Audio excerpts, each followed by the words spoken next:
بیٹی صاحب ہمیں یہ بتائیں کہ یہ اتنی ٹینشن اور اس قدر پولرائزیشن کا ماحول کریٹ کر دیا. بھی تو الیکشن کافی دور ہیں, انلیس کہ یہ بڑے قریب وہ سوچ رہے ہیں کہ منعقد ہوں گے. تو آپ کیا سمجھ رہے ہیں؟ اور ہیری صاحب یہ پی ٹی آئی گورنمنٹ جو ہے وہ اتنی مصر کیوں ہے ان ساری امور کے اوپر؟ دیکھیے اس میں دو تین باتیں آ گئیں. پہلی تو سرنگی صاحب نے بتایا کہ کس قسم کی چھوٹی چھوٹی جھڑپیں شروع ہو گئی ہیں, جس میں انہوں نے ذکر کیا ہے الیکشن کمیشن کے ساتھ حکومت کی اب جھڑپ ہو گئی. سیاسی جماعتیں چھوڑ دیں, وہ تو جھڑپ ہے ہی, وہ تو لڑائی ہے, جنگ ہے. جھڑپیں جو ہیں وہ اب دو تین جگہ پہ اور شروع ہو گئی ہیں. الیکشن کمیشن کے ساتھ ٹھیک ٹھاک اب آلموسٹ وار ڈکلیئر کر دیا حکومت نے آن دی الیکشن کمیشن. پہلی بات. دوسری بات یہ کہ جرنلسٹ کے ساتھ کلیئر کٹ جھڑپیں ہو رہی ہیں. پھر آپ نے دیکھا کہ وکلا حضرات کے ساتھ ٹھیک ٹھاک جھڑپیں ہو رہی ہیں. جو شاید بات مس ہو گئی اس کا حوالہ میں دے دیتا ہوں. جو جھڑپیں سپریم کورٹ کے اندر شروع ہو گئی ہیں اس کا حوالہ بھی ہمیں دینا چاہیے. ابھی آپ نے دیکھا آن دس کوسچن آف سینیورٹی پرنسپل, 8 کے بینچ میں اندر ڈویژن ہو گئی. چیف جسٹس صاحب اور ایکٹنگ چیف جسٹس ایک طرف تھے اور اٹارنی جنرل ان کے ساتھ تھے, اور دوسری طرف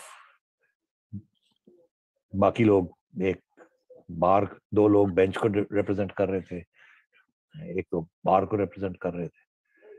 تو ڈیفینیٹلی بالکل اس وقت بار اینڈ بینچ کے درمیان پرابلم ہے, اور بینچ کے اندر اب پرابلم شروع ہو گئے. یہ پہلے نہ, یہ آپ نے سب سے پہلے ہم نے دیکھا تھا آن دا کیس آف قاضی فائزی صاحب. یہاں جھڑپیں ہوئی within the bar and bench and then within the bench, جس کی وجہ سے ایونچولی جو فیصلے آئے وہ کترا کترا کر کے قاضی فائزی صاحب کے حق میں آئے. آخری فیصلہ 6-4 پہ آیا. اب آپ دیکھ رہے ہیں کہ سینیورٹی پرنسپل کے اوپر بھی ایک موقف ججز نے اور باقی لوگوں نے اختیار کر لیا ہے, اور وہ بھی چیف جسٹس اور ایکٹنگ چیف جسٹس ایک طرف اور باقی سب دوسری طرف.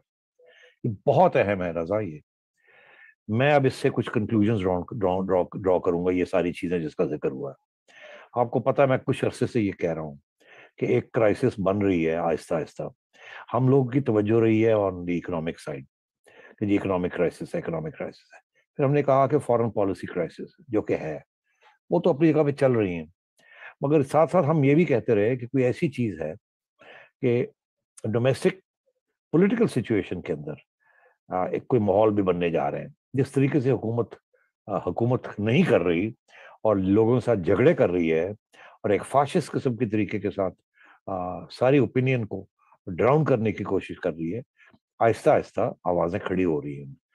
اب جو سب سے اہم بات ہے کہ وکلا حضرات تو لڑ رہے تھے, جرنلسٹ بھی لڑ رہے تھے, مگر یہ جو الیکشن کمیشن کے اندر ہوا ہے ان کے ساتھ جو جھڑپ ہوئی ہے, اور جو سپریم کورٹ کے اندر ڈویژنز ہو رہی ہیں, میری یہ پریڈکشن ہے کہ یہ ساری جو کرائسس چل رہی ہیں چھوٹی چھوٹی ادھر ادھر آگے لگی ہوئی ہیں, یہ ایک صرف وقت کی پابندی ہے.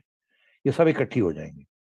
اور میں آج ایک پریڈکشن کر رہا ہوں آپ کے سامنے کہ اس پریڈکشن کے اندر آگے جیسے ہم بڑھتے جائیں گے اور یہ کرائسس بڑھتی جائے گی اور حکومت ایک آمرانہ طریقے کے ساتھ ڈیل کرنے کی کوشش کرے گی, حکومت اور بھی ایک دلدل میں پھنسے گی. اور یہ میری خواہش نہیں ہے, یہ میں آپ کو ایک آبجیکٹیو انالیسس دے رہا ہوں. اور جب یہ ان سے ہاتھ سے جوڈیشری, سپیریئر جوڈیشری نکل جائے گی تو پھر ان کے معاملے ریپ اپ ہو جائیں گے. اور میں آپ کو بتا دوں کہ سپیریئر جوڈیشری جو ہے وہ کسی صورت میں گورنمنٹ کو میڈیا کے خلاف اور ای وی ایمز کے اوپر نہیں ساتھ دے گی حکومت کا. اور جیسے یہ چیلنج ہوں گے, جس قسم کی یہ قانون بنانے جا رہے ہیں, تو آپ دیکھیے گا کہ یہ کامیاب نہیں ہوں گے اور یہ اسٹرائک ڈاؤن ہو جائیں گے, اور جوڈیشری اس کے اوپر سپلٹ نہیں, میں سمجھتا ہوں ایک طرف ہو جائے گی. یہ نہیں ہونے دے گی, بیکاز یہ پیٹنٹلی انکانسٹیٹیوشنل ہے. اس سے بڑی کانسٹیٹیوشنل کرپشن اس ملک میں نہیں ہو سکتی انڈر اے ہائیبرڈ سسٹم. جب ہائیبرڈ سسٹم ایک مارشل لا کے تحت طریقے کے ساتھ حکومت چلانا چاہتا ہے کہ اس کو کوئی چیلنج نہ کرے تو پھر چیلنجز ہوتے ہیں اور چیلنجز ہوں گے. تو میں یہ سمجھ رہا ہوں کہ یہ اب وقت آ رہا ہے کہ اپوزیشن کو بھی یہ بات سمجھنی چاہیے اور ان کو بھی اپنی جو مہم ہے اس کو تیز کرنا چاہیے, کیونکہ گرمیاں تو چلی گئی مگر اصلی گرمی اب آ رہی ہے. آپ نے دیکھا معیشت کا حال کیا ہے, آپ نے دیکھا روپیہ کہاں پہنچ گیا ہے, آپ نے دیکھا ابھی تک کوئی سیٹلمنٹ نہیں ہے آئی ایم ایف کے ساتھ, اور میں یہ آپ کو کہہ رہا ہوں کہ ابھی سیٹلمنٹ ہونی بھی نہیں اتنی آسانی کے ساتھ. اور یہ جو ساری وعدے کر رہے ہیں وہ سارے ایک ایک کر کے واپس کر رہے ہیں. ابھی انہوں نے جو احساس پروگرام کے اوپر خربوں روپے کی جو اناؤنسمنٹس کی ہیں وہ آلریڈی ختم ہو رہی ہیں, آلریڈی اس کو کٹ کیا جا رہا ہے, اور یہ اسی طریقے کے ساتھ باقی بھی جو ان کے ایجنڈے ہیں وہ بھی سارے کٹ ہو رہے ہیں. ابھی یہ شروع میں اتنا شور ڈالتے تھے current account current account current account current account تو بڑھ گیا ہے. 3 مہینے کے اندر اندر جو حالات ہو گئے ہیں ان کو اب قرضے لینے پڑیں گے اور بھی قرضے لینے پڑیں گے.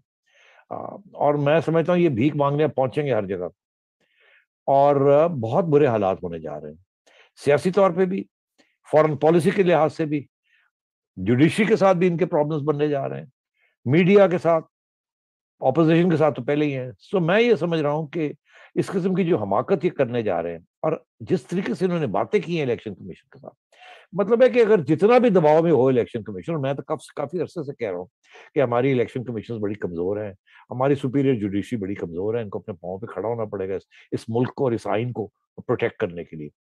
مگر اب مجھے نظر آ رہا ہے کہ وہ وقت آ رہا ہے, اب آہستہ آہستہ اتنے لوگوں کے پاؤں کے اوپر یہ کلہاڑیاں مار رہے ہیں کہ لوگ اب برداشت نہیں کر رہے, اور انہوں نے اپنی پاؤں کے اوپر کلہاڑی مارنی اب شروع کر دی ہے.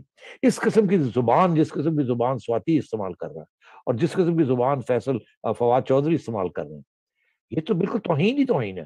آج اگر الیکشن کمیشن کھڑی ہو کے ان کو کھینچ لے تو عدالت, جو عدالتیں, کوئی عدالت الیکشن کمیشن کے خلاف نہیں جائے گی. یہ ایک بہت بڑی ایک ذمہ داری آگے آ رہی ہے. یہ صرف الیکشن کمیشن کی ذمہ داری نہیں ہے, یہ اب عدالتوں کی, سپیریئر جوڈیشری کی بھی یہ ذمہ داری ہے. اور جو یہ کرنے جا رہے ہیں اس کے اوپر تو اب رضا کوئی شک ہی نہیں ہے کہ یہ ان کو پتا ہے کہ یہ الیکشن کسی صورت میں جیت نہیں سکتے.